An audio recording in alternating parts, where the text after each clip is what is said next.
Bismillahirrahmanirrahim. And now we discuss in detail what is statistics. Statistics क्या है? What is statistic analysis? वो क्या है? Importance of statistics क्या है? Types of statistics क्या हैं? उसकी definitions क्या हैं? उसकी examples क्या हैं? Descriptive और inferential में comparison क्या है? Daily use क्या है? Statistics की daily use क्या है? Characteristics क्या हैं? Advantages क्या हैं? Disadvantages क्या हैं? जिस तरह मैंने आपको पहले कहा था कि सिर्फ एक ही सब्जेक्ट है इस वक्त जो we have utilized. It is mathematics which gives us 100% accurate results. Other than all the subjects like social sciences, it gives 95%, natural sciences gives us 99%, and physical sciences gives us 99.99%. तो इसमें जो हमारे पास, चूंकि पहले ऑलरेडी हम इसके ऊपर बात कर चुके हैं, आपके पास ये चीज मौजूद नहीं थी, मैंने कहा चलो इसके स्लाइड की जो फॉर्म है वो भी आप तक पहुंच जाए। तो देन मैं क्या कहना चाहता हूँ उस बात में कि फिर हम जब कहते हैं कि हम स्टैटिस्टिक्स को यूज क्यों करते हैं, if mathematics gives us 100% results then why we use statistics. तो the answer is that mathematics gives us the result, the 100% result of simple data when we use estimation, prediction, inferences, estimation, error or the data which have the intrinsic or extrinsic values, then we use statistics. ठीक है जी। अब क्या statistics है क्या? Statistics is the discipline that concerns the collection, organization, analysis, interpretation and presentation of data. ये सारी बातें आपके ज़हन में पहले भी मैंने अभी हम सब ने डिस्कस की, बट शायद मे भी इस फॉर्म में नहीं थी, इस इंफॉर्मेशन की फॉर्म में, क्योंकि मैंने डेटा की फॉर्म में और ज्यादा बोर्ड के ऊपर यूज किए। अब इसको हम एक नजर पढ़ लेते हैं, 4-5 बातें। पहली बात है कलेक्शन। फिर कलेक्शन होगी, कलेक्शन के बाद क्या करना है? ऑर्गेनाइजेशन। ऑर्गेनाइजेशन क्या होती है? कोई तरतीब दे देना, किसी प्रॉपर वे में उसको सेट करना। फिर उसका एनालिसिस, डेटा आपके पास आ गया, डेटा की आपका तरतीब भी आ गई, फिर आपने उसका एनालिसिस करना। एनालिसिस किस लिए होता है? किसके लिए होता है analysis? For getting the result, for find out the findings, for taking the conclusions, for give the lines for future research, for making some suggestions, for making some recommendations. यही फर्क होता है। There is the main difference between suggestion and recommendation. Suggestion वो होती है इसके पीछे कोई deep study नहीं है, किसी ने आपको suggest कर दिया वैसे। जब recommendation वो होती है इसके पीछे deep, आप देखते हैं इंशाल्लाह जब आप रिसर्च में पहुंचेंगे तो आप देखते हैं उसके ऊपर रिकमेंडेशन के ऊपर कि on the basis of finding and conclusions following recommendations emerged. ये रिकमेंडेशन इमर्ज हुई किसकी बेस पर? डेटा और किसकी बेस के ऊपर? इंफॉर्मेशन, डेटा की फाइंडिंग और उसकी कंक्लूजन की बेस के ऊपर। सही है जी। फिर इंटरप्रेटेशन, अब इंटरप्रेट करते हैं रिजल्ट। मेहरबानी शोभत, बहुत बहुत शुक्रिया आप। अच्छा, फिर हम किसकी बेस पर करते हैं बेटा उस बात को? फिर हम इंटरप्रिटेशन करते हैं। इंटरप्रिटेशन का मतलब क्या होता है कि हमने आपके रिजल्ट को इंटरप्रेट किया हुआ है। इंटरप्रेट का मतलब क्या है? लेट्स सपोज दैट इंटरप्रिटेशन को अगर हम छोटी सी और एक सिंगल वर्ड में अगर हम यूज करें, interpretation is that term in which we say that we generalise our data. ठीक है, लेट्स सपोज हमने b के ऊपर रिजल्ट मालूम किए और हम कहते हैं a is equal to b, और फिर हम कहते हैं b is equal to c। क्योंकि हमने b के ऊपर काम किए, हम कहते हैं b a के बराबर भी है और b c के बराबर है। काम b का है, a और c का कोई काम इसमें नहीं है। लेकिन हम ये कह सकते हैं वो interpret that a is equal to c, जब a और c की तो बात ही नहीं, लेकिन इसको कहते हैं हम इंटरप्रिटेशन। ठीक है। अच्छा, फिर क्या है? And presentation. ये सारे जब काम हो गए फिर प्रेजेंटेशन करना। प्रेजेंटेशन मींस उसको टेबल, जिस तरह मैंने अभी आपको बताया है what is the role of graphs, what is the role of pie charts. ठीक है, पाई चार्ट ज्यादा एक्यूरेट क्यों होता है? Why pie chart is more accurate than polygon और हिस्टोग्राम और बार ग्राफ्स और bar charts? Why? Because graph just only deals to numeric data, whereas charts deal with numeric as well as alphanumeric data. जो हमने आपको करके बताया 360 360 पर उसको हम मल्टीप्लाई करते हैं, क्यों करते हैं कि we know that a circle contains 360 angle. अच्छा मुझे बताएं, एक जो डॉट है, डॉट, ये डॉट है, डॉट, इसमें कितने एंगल हैं? ये भी पूरा सर्कल है, ये भी पूरा सर्कल है, ठीक है, ये भी याद रखना, इसमें भी 360 है। अब देखें ये भी, ये सर्कल, देखिए ये सर्कल किससे बनता है? क्वाड से। चार क्वाड में एक सर्कल बना, सर्कल बनता है। क्या क्वाड है ये? देखें चार है, सुन तकसीम हो, ये चार ऐसे होते हैं, ठीक है ना। आपको भी इस बात का पता भी है, आप प्रॉब्लम कुछ है ना, बताएं ना, वैसे इसने देखा तो बस ये यान x की 90 डिग्री जो होगा पॉजिटिव वाला होगा, ये याद रखना बेटा, बाजों को नहीं पता होगा, बाजों को पता भी होगा। यहाँ x की 90 जो नेगेटिव वाला है, ठीक है ना, यहाँ फिर 90 पॉजिटिव वाले और यहाँ फिर y 90 वाले, ठीक है, किस वाले? और ये सर्कल के ऊपर मैंने बनाया है, जब एक्चुअली ये सर्कल इस तरह होते ही नहीं है। ये देखें these three are mutually perpendicular to each other, इस तरह होते हैं, इस तरह। इसका थोड़ी मिसाल ये ऊपर, ये छत के ऊपर जो कौन है, ये तो हमने चूंकि ड्रा होती नहीं है इसलिए हमने इसको ड्रा ऐसे करते हैं। तो ये हो गया 90 प्लस 90, जो एक लाइन होती है हमारे पास, एक लाइन, ये क्या होती है? Line 180 degree. जब तीन आ गए तो हमारे पास 270 आ गए, और फिर जब ये मिलेगा तो हमारे पास क्या आएगा? 360। अब इस तरह कहते हैं कि दो जो डॉट है, दो डॉट, उनसे कितनी लाइनें गुजर सकती हैं?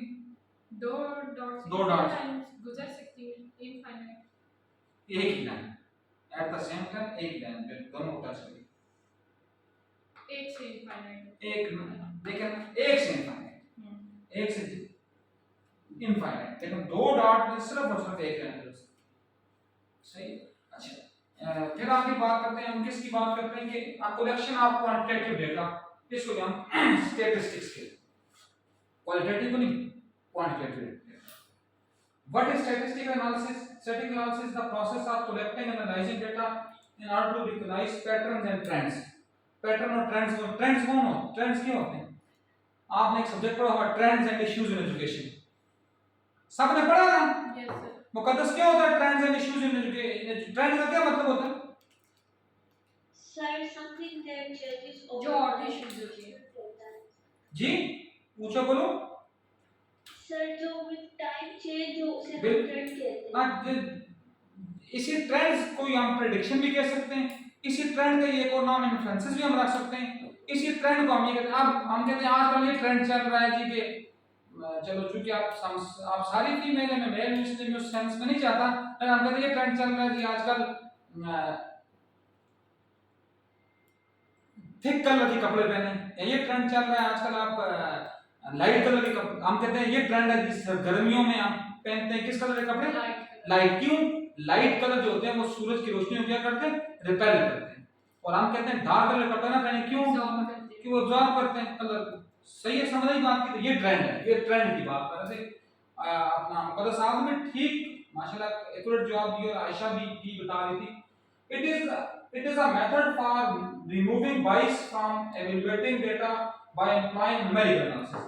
अब देखिए बायसनेस को खत्म करने के लिए, क्योंकि देखिए न्यूमेरिकल डेटा की सबसे बड़ी खूबी क्या होती है? सबसे बड़ी खूबी कि न्यूमेरिकल डेटा में बायसनेस बहुत कम होती है, ऑब्जेक्टिव, ठीक है ना। जबकि क्वालिटेटिव डेटा की सबसे बड़ी खामी क्या है? उसमें बायसनेस है। अब इसीलिए कहते हैं qualitative data is more better than quantitative data if there is limitation of biasness, यानी क्योंकि बायसनेस होती है। अब यहाँ तो मैं बल्कि मायरा से बात में कर रहा था जी कि हम फर्ज किया हमारे यहाँ यही बायसनेस है, फर्ज किया मुझे अगर कोई नाम अच्छा लगता है किसी, मैं कहूँ जी अली नाम, चूंकि जनाब मौला कायनात का नाम है, मुझे वो ज्यादा अच्छा लगेगा, ज्यादा अट्रैक्ट करेगा। तो बायसनेस ना करते भी कहीं ना कहीं बायसनेस आपके अंदर हो जाती है। क्यों? कि क्वालिटेटिव डेटा में ज्यादातर एक्सटर्नल वेरिएबल्स होते हैं जो हमारे मूड को स्विंग कर सकते हैं, जो हमारे नेचर को स्विंग कर सकते हैं, जो हमारे एटीट्यूड को स्विंग करते हैं, जो हमारे एप्टीट्यूड को स्विंग कर सकते हैं। तो ये वो बात, ठीक है जी। अच्छा अब आते हैं ये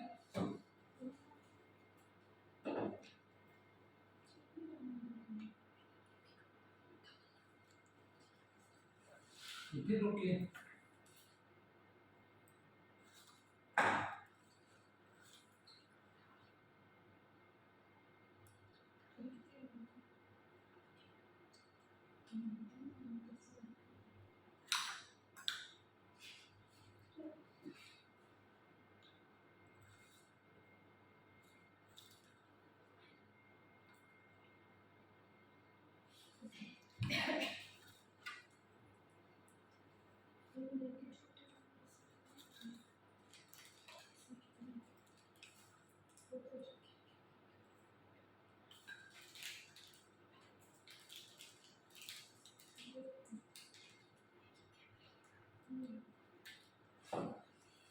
अच्छा जी, अब हम बात करते हैं टाइप्स ऑफ स्टैटिस्टिक्स। ये असल में यूट्यूब साहब ये बार बार डिस्कनेक्ट हो रहा है, इसलिए माजरत आपकी डिस्टर्ब हो रहे हैं। अब टाइप्स ऑफ स्टैटिस्टिक्स, स्टैटिस्टिक्स की दो टाइप है, जिसका मैंने आपको पहले बताया था, डिस्क्रिप्टिव और इन्फ्रेंशियल। इसकी मजीद बेस में नहीं जाता, मैं सिर्फ आपको फिगर बताता हूं, क्योंकि because our picture is worth than 1000 words. ये पिक्चर इससे आपको ज्यादा शो होगा। अच्छा, क्योंकि मैंने आपको बता दिया, मैंने आपके साथ ये बात शेयर कर दी, descriptive statistics just for representation, presentation, tabulation, coding, decoding and for description of data। और इन्फ्रेंशियल क्या होती है, जिसकी बेस हम फोरकास्टिंग करते हैं या प्रेडिक्शन देते हैं। काज और इफेक्ट मालूम, काज होती है उसका हम क्या मालूम करते हैं, इफेक्ट मालूम। लेकिन ये देखें, ये दो बातों से आपको देखें क्लियर हो जाएगा। Descriptive statistics deal with the presentation and collection of data. This is usually the first part of statistical analysis. देखिए ये सिर्फ बता रहा है 20%, 20, 20, 30 और 0%, ठीक है। ये आपको बता रहा है किसके बारे में, just only presentation of data. अब इन्फ्रेंशियल क्या है, defined as brief explanatory coefficients that are used by statistician to summarise a given set data. अब देखें ये आपको टूल भी बता रहा है साहब। देखें क्या बता रहा है जी, ये ग्राफ पेपर के ऊपर शो कर रहा है कि इसमें मीन कितना है, इसमें मीडियन कितना है, इसमें मॉड कितना है। डिस्क्रिप्टिव ही है ना, ठीक है, डिस्क्रिप्टिव भी। लेकिन जब डिस्क्रिप्टिव की बेस पर हम इन्फ्रेंस करते हैं, ठीक है, इन्फ्रेंस कैसे करते हैं, ये हमारे पास डिस्क्रिप्टिव है। इसकी बेस पर ये टीचर जो है वो आगे ट्रेंड बता रहा है कि इसकी बेस पर ट्रेंड क्या आएगा, ठीक है ना। तो ये हमारे पास क्या आ जाएगा, इन्फ्रेंशियल स्टैटिस्टिक्स, ठीक है। और लेकिन मेन बात ये है कि मेन बात वही है कि जिसकी बेस के ऊपर हम डेटा को अनग्रुप डेटा पर ये डील नहीं करता। ये किसके ऊपर डील करता है, ग्रुप डेटा पे। जहां भी फ्रीक्वेंसी आएगी, जहां भी नंबर ऑफ अकरेंसेस आएंगे, तो वहां हमने क्या यूज करना होगा, हमने इन्फ्रेंशियल स्टैटिस्टिक्स। अब देखना सिंपल सी बात है, जब हम ग्रुप डेटा से मीन मालूम करते हैं, ग्रुप डेटा से, ठीक है ना, तो वो हमारे पास डिस्क्रिप्टिव है, सॉरी अनग्रुप से वो हमारे पास डिस्क्रिप्टिव है। लेकिन उसी वक्त जब हमारे पास नंबर ऑफ फ्रीक्वेंसीज आ जाएगी, वो हमारे पास क्या है, ग्रुप डेटा आएगा। और उसकी बेस पर जब हम इन्फ्रेंसेस की तरफ जाएंगे, जब हम रिजल्ट्स की तरफ जाएंगे, जब हम कंक्लूजन और रिकमेंडेशन की तरफ जाएंगे, तो हमारे पास क्या आ जाएगा, इन्फ्रेंशियल। अच्छा, ये टाइप्स ऑफ डिस्क्रिप्टिव डेटा देखिए, यही वाली बात है, टाइप, फ्रीक्वेंसी डिस्ट्रीब्यूशन, जो मैंने पहले आपके साथ शेयर किया। तीन बातें, सेंटर टेंडेंसी और वेरिएबिलिटी, जिसको हम क्या कहते हैं, डिस्पर्शन। ये तीन चीजें जो हमारे पास डिस्क्रिप्टिव डेटा को डील करती है। फ्रीक्वेंसी डिस्ट्रीब्यूशन मैंने बनाकर भी आपको बताई थी। लेट्स सपोज दैट, मैं दोबारा बनाता नहीं, मैं कहता हूं 3 से लेकर 7 तक कितने बच्चे आगे जी, 1 2 3 4 और स्टेट इज 1 है, 5 लाइन ऐसे रहती है, ठीक है। फिर हम 6 के आगे यहां और 7, तो ये जो मैंने 7 बता दिया, ये 7, this is frequency, this is frequency distribution. समझ आई बात की, समझ आई है बात, ये हमारे पास आगे फिर। और फिर सेंटर टेंडेंसी मैंने आपको पहले डिस्कस कर चुका, मीन, मीडियन और मॉड। फिर मैंने आपको कहा था कि मीन के आगे मजीद है ज्योमेट्रिक मीन भी और हार्मोनिक मीन। ये वही वाली है बेल शेप, इसका और कोई मकसद नहीं है। बेल शेप का मतलब सिर्फ क्या होता है, देखें ये डेटा को नॉर्मल डिस्ट्रीब्यूशन, दो बराबर हिस्सों में, इक्वल हिस्सों में डिस्ट्रीब्यूट करती है। और फिर वेरिएबिलिटी के डिस्पर्शन, फैलाव, डेटा का फैलाव करना, वेरिएंस और वेरिएंस से हम स्केल भी लेते हैं अपने काम को मजीद आसान करने के लिए, तो हमारे पास स्टैंडर्ड डेविएशन आ जाती है। इसमें हम नेगेटिव को पॉजिटिव करते हैं, बिल्कुल सिंपल सी बात है। देखें आप क्योंकि जो मैथ के लोग हैं, जब भी हम -2 का स्क्वायर रूट लेंगे, सॉरी -2 का स्क्वायर लेंगे, तो वो +4 हो जाएगा। इसी तरह जब हम -4 का भी अंडर रूट लेंगे, तो वो भी हमारे पास +2 ही आएगा, -2 हमारे पास नहीं है। क्यों नहीं आएगा, बताओ मुझे क्यों नहीं आएगा, माइनस माइनस प्लस हो जाता है। लेकिन यहां भी जब होगा ना, -2 का स्क्वायर आ जाएगा, ये जब इसे कटेगा, माइनस माइनस ऑलरेडी प्लस हो जाएंगे, ये क्योंकि basically this is -2 into -2 basically. अच्छा, अब इन्फ्लुएंशियल स्टैटिस्टिक्स, अब क्या है जी, influential involves drawing the right conclusion from the statistical analysis that has been performed using descriptive statistics। देखिए वही एक तो बात ये ना, हमारे पास ना इन्फ्लुएंशियल स्टैटिस्टिक्स में हम जो टूल यूज करते हैं, जो टेस्ट यूज करते हैं, हम कहते हैं हम यूज करते हैं टी टेस्ट, हम यूज करते हैं काई स्क्वायर, हम यूज करते हैं, क्या यूज करते हैं, एनोवा, मनोवा, एनकोवा, एफ टेस्ट। लेकिन किसकी आशा, आप जो थोड़ा सा मेरा ख्याल है वो डिस्टर्ब हुई थी ना, किसकी बेस पे करते ही नहीं, की बेस पे करता डेटा हमारे पास वही होता है। अब देखिए टी टेस्ट का जो डेटा होगा, टी टेस्ट क्या होगा, जब भी हम कोई एक्सपेरिमेंटल रिसर्च करेंगे, हम प्री और पोस्ट टेस्ट करेंगे, डेटा तो वहीं से उठाएंगे, लेकिन जब डेटा की बेस के ऊपर, उसी डिस्क्रिप्टिव डेटा की बेस के ऊपर जब आप इन्फ्रेंसेस करेंगे, तो वो हमारे पास इन्फ्रेंसेस टेस्ट बन जाएगी। तो बाकी सब टूल है ना, बाकी जिस तरह फर्ज कीजिए मैं कहूं जी कि मेरे सर में दर्द है, ठीक है, तो कोई बंदा मुझे कहे जी आपने पैनाडॉल की टैबलेट ले लेनी, तो इसका मतलब मेरे सर का दर्द खत्म हो, किससे, पैनाडॉल से। इट्स मीन दिस इज ना मैं वो आप ठीक है, मेरा थोड़ी सी बात हो रहा है डिफरेंट वे में जा रहा हूं। जब थोड़ी बीमारी होती है तो डिस्क्रिप्टिव स्टैटिस्टिक्स इस्तेमाल हो रही है, जब बीमारी थोड़ी ज्यादा होगी, फर्ज किया कोई केस का चीर फाड़ करनी, तो बीमारी चूंकि ज्यादा होगी उसके ऊपर टेस्ट बड़ा लगेगा, काम वही होगा, कहने की बात सर में, मतलब फर्ज किया बीपी, मेरा बीपी है जी, मैं कहता हूं जी कि जो नॉर्मल बीपी होता है 80 to 120 होता है, मैं कह रहा हूं जी मेरा बीपी है 70 to 160, ठीक है ना। जब इसको हम टैबलेट से कवर करेंगे तो फर्ज किया वो मीन मीडियन मार्ड है, जब इसके ऊपर ईसीजी करें, इसके ऊपर देखें दिल की धड़कनें चेक करें तो वो हमारे पास टूल उतना टाइप उतनी बड़ी लग जाएगी, ठीक है, काम सेम है, मतलब डेटा हमारे पास सेम रहेगा। मैं जो बात मेरा ख्याल जहां से थोड़ी सी आप डिस्टर्ब हो रही थी, तो वो बात है कि डेटा हमारे पास, देखिए टू एनालाइज डेटा मेक जहां हम एस्टिमेट लेंगे, जहां हम कंक्लूजन को ड्रा करेंगे from the limited information which is obtained by sampling and testing, जो हमारे पास डेटा से आ रही है ना सैंपलिंग, और उससे उस वक्त हम जो चीज यूज करेंगे वो हमारे पास क्या होगी, इन्फ्रेंशियल स्टैटिस्टिक्स। अब टाइप्स ऑफ जी जी हमें सर शो नहीं छोड़, नहीं सर, आप ही के लिए इन स्लाइड्स के लिए हमने किया था, शो एक मिनट, यू आर प्रेजेंटिंग हो रहा है,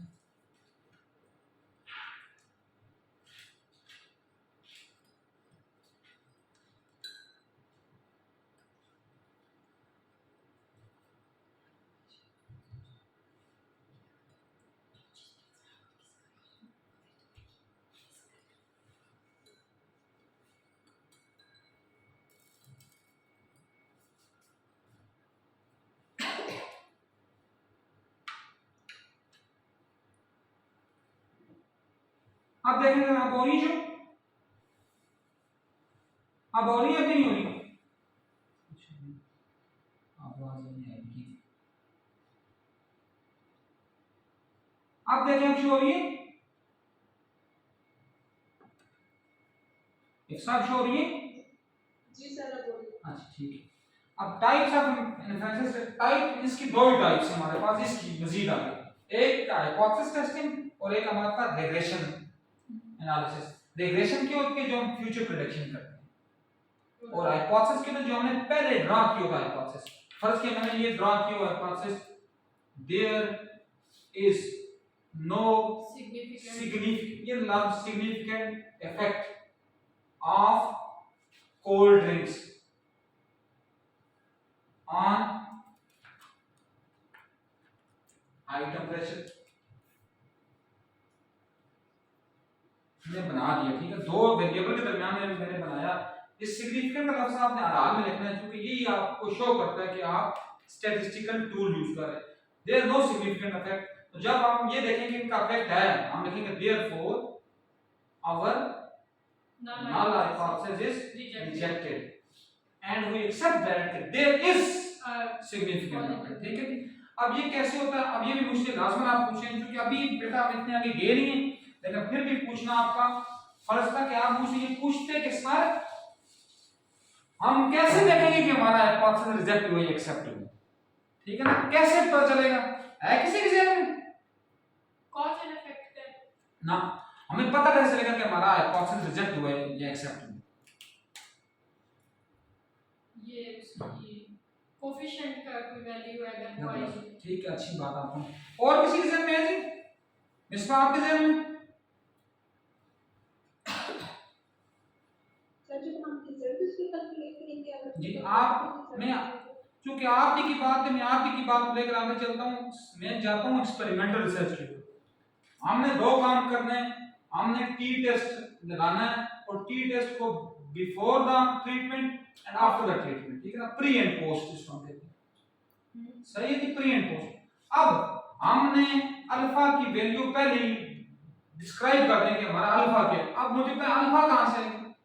alpha is level of significance. और ये कांस्टेंट होती है जी, अल्फा कोई चीज है जो 95%, 99%, 99.99, सिर्फ हम यहां बताएंगे here अल्फा इज 0.05 और 0.05 किसके लिए होता है?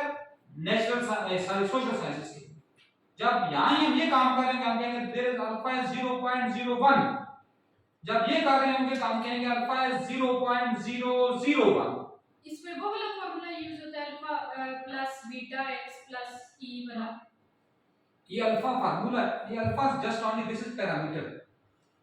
ये हमारे पास दो पैरामीटर है जिस ये वो वाला ना 90। अब क्या है कहां से आएगा 95 0.05? ये पूछें 95 डिवाइड बाय 100, ठीक है, ये वहां से आएगा 0.05, ठीक है जी। अब हम आएगा कहां से? अब ये बात कहां से आएगी?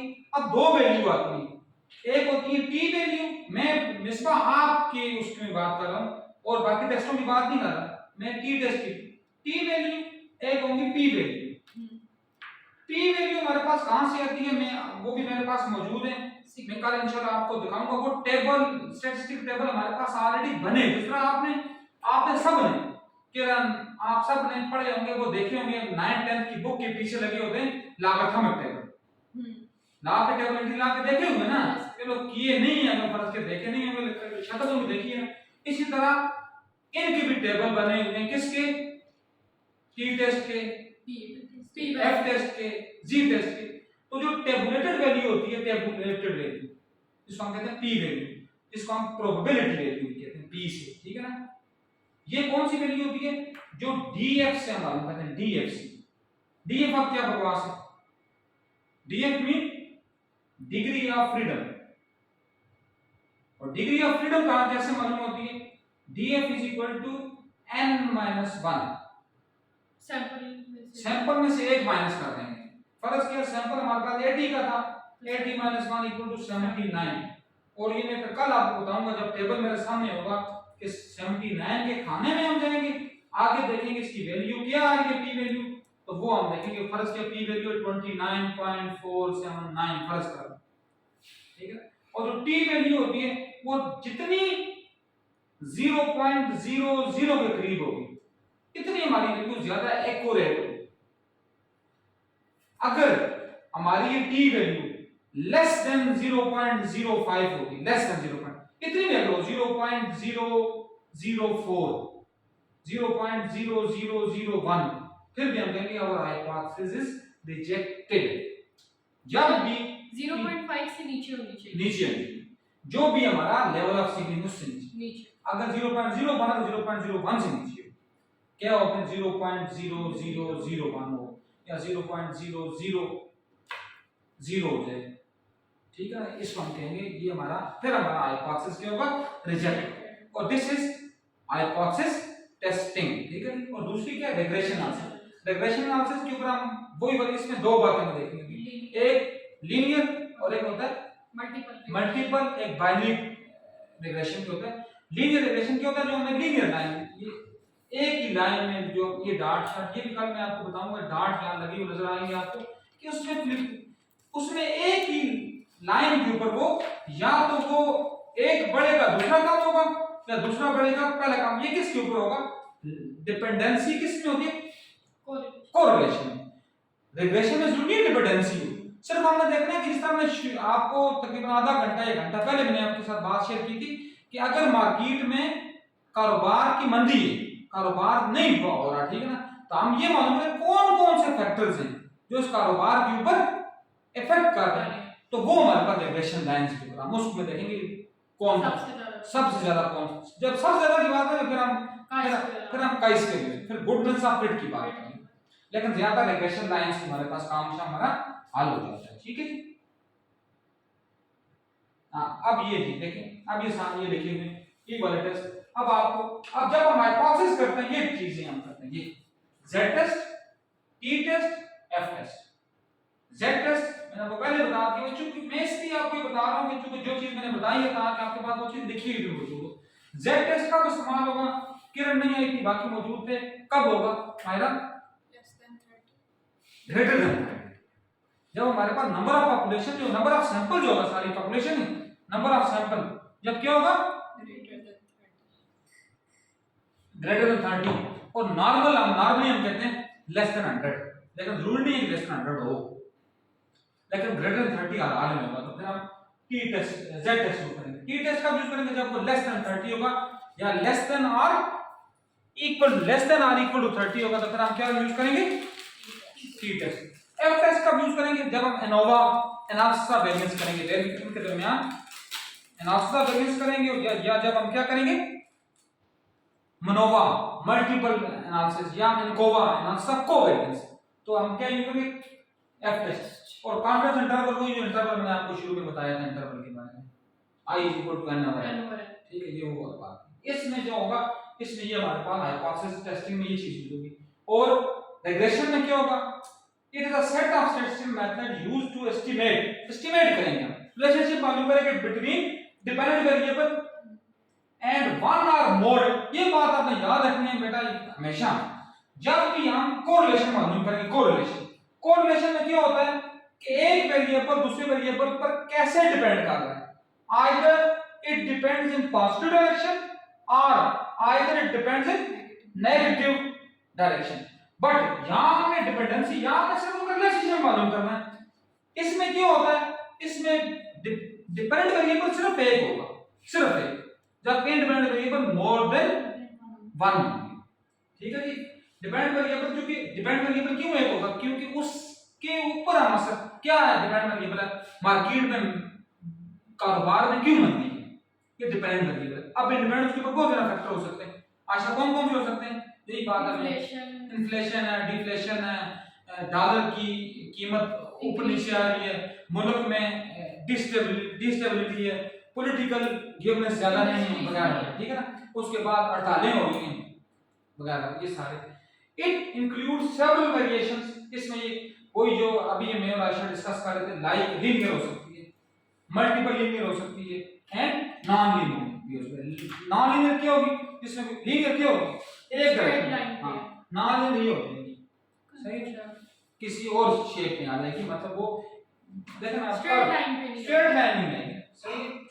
The most well known models are simple linear and multiple. वो जो मल्टीपल लीनियर की मैं यहां बात कर रहा हूं, ये दो सिंपल मॉडल जो हम यूज करते हैं। मल्टीपल लीनियर हम कब यूज करेंगे? जब हमारे पास वेरिएबल, डिपेंडेंट वेरिएबल ज्यादा हो, इंडिपेंडेंट भी ज्यादा हो, एक ही वक्त में हम दो तीन बार निकालें, एक ही वक्त में हम दो तीन बार निकालें, ये सामने नजर आ गई है। अब आपको थोड़ा ज्यादा आइडिया होगा व्हाट इज रिग्रेशन नाउ, जो मैंने आपको पहले बताया डाटा, मैंने कहा ये नजर आ रहा है, ये वेरिएशन होगी, ये मतलब एक ही पॉइंट में फ्लक्चुएशन आ रही है, कोई लाइन के ऊपर आ रही है, कोई लाइन से नीचे ऊपर हो रहे हैं, लेकिन ये सिंपल लीनियर है। अगर कोई इधर देखे, कोई नुक्ता अगर मैं देख नहीं रहा, पर देखो नुक्ता यहां आ जाता, इसका मतलब ये कर्व हो जाती है, नाम नहीं बन जाती। और मल्टीपल लीनियर आप इसी के साथ एक और, इसमें भी कोई बात नहीं, पी वैल्यू हमें देखनी होती है, कोरिलेशन कोएफिशिएंट देखना होता है, और पीयरसन कोरिलेशन कोएफिशिएंट थी वो हमारे पास क्या आएगा, +1 से -1 तक होता है। कोरिलेशन जब भी होगा ना बेटा, उसकी वैल्यू +1 से -1 के दरमियान है, उससे नीचे ऊपर जा ही नहीं सकती। अच्छा जी, अब कंपैरिजन क्या है, इन दोनों में कंपैरिजन क्या है, डिस्क्रिप्टिव और डिफरेंशियल। क्या कंपैरिजन है? The two statistical approaches.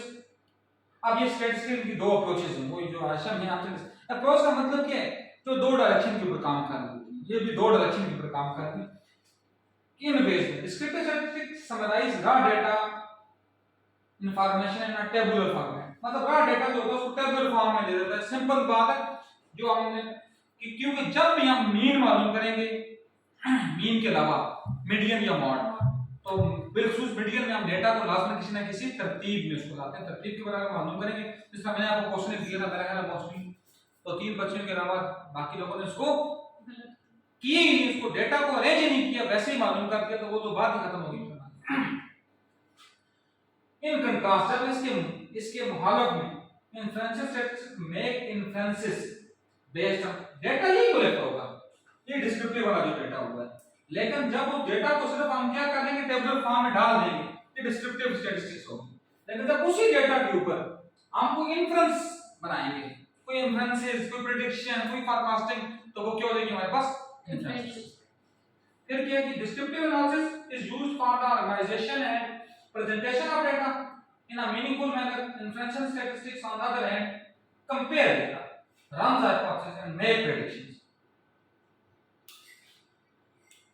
इसी की समझ आइए। देखिए इसकी बात क्या है कि ये जस्ट ओनली डेटा को प्रेजेंट करके बाकी काम छोड़ देता है, और डेटा प्रेजेंट हो गया।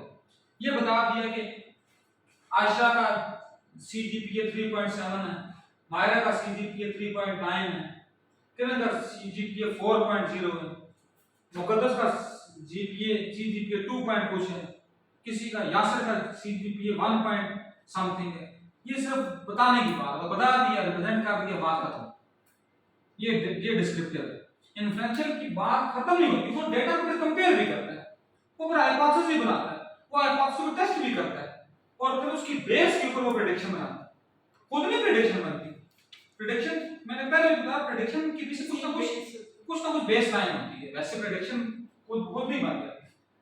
Descriptive analysis merely depicts a situation, inferential statistics schemes further ये सिर्फ सिचुएशन को डिपेक्ट कर देता है, ये आगे काम करता है। It is used to make a conclusion, this is used in inferential statistics to predict possibilities, probabilities and the occurrence of events। इसलिए कहते हैं यहाँ बात एक दफा मैं शुरू में जब आई वहीं बैठा हुआ था, थीसिस होते ही नहीं है तब तक जब तक हम उसके ऊपर इन्फ्रेंशियल स्टैटिस्टिक्स यूज ना करें।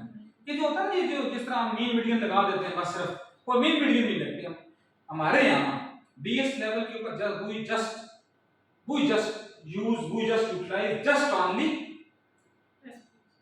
SPSS तो चलो वो तो स्टैटिस्टिकल पैकेज है ना, हम सिर्फ क्या लगाते हैं मीन लगा के परसेंटेज लगा के काम खत्म। ये फिर रिसर्च किया आपने, ये तो आपने डेटा को इकट्ठा किया और इकट्ठा करके प्रेजेंट कर दिया। जब तक आपको इन्फ्रेंशियल स्टैटिस्टिक्स इस्तेमाल नहीं करेंगे तब तक this is not a pure research. क्यों?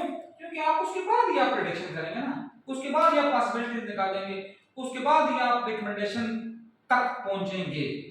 फिर क्या characteristically descriptive analysis consider small data, inferential statistics used to apply the finding to the whole population.